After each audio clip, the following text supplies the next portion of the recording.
अस्सलाम वालेकुम दोस्तों, तुसी वेंदे पे ये पाकपतन वाली नार है जमाल चौंक वाली आरफ वाली मशहूर।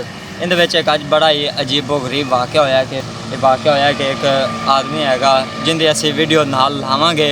उन्हें शरत रखी है टमाटरां दी पेटी दी, अगर नार पार कर गया तो वो टमाटरां दी पेटी जित जाएगा, लेकिन वो डुब गया नार दे अंदर। रेस्क्यू तुसी वेंदे पे पिछे ये तलाश कर रही है। असी उस बंदे की वीडियो भी लावांगे नाल जेड़ा बंदा डुबया है इस नार के पीछे। तुसी वेंदे पे रेस्क्यू वाले बहुत ज़्यादा मेहनत कर रहे हैं, सुबह दे लगे हैं।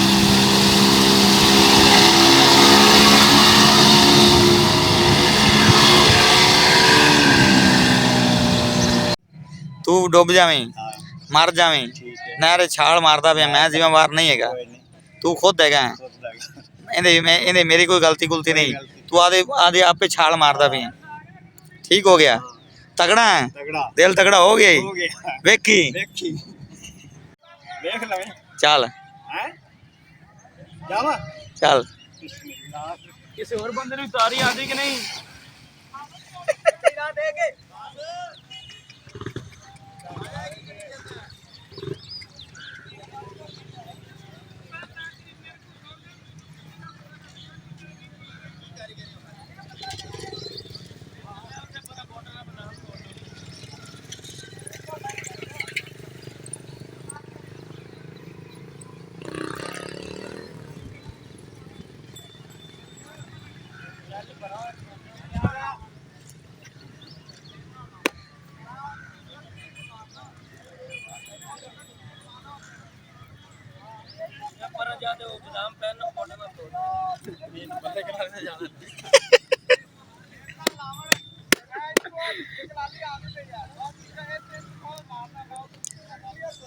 हाथ ला के वापस आना है?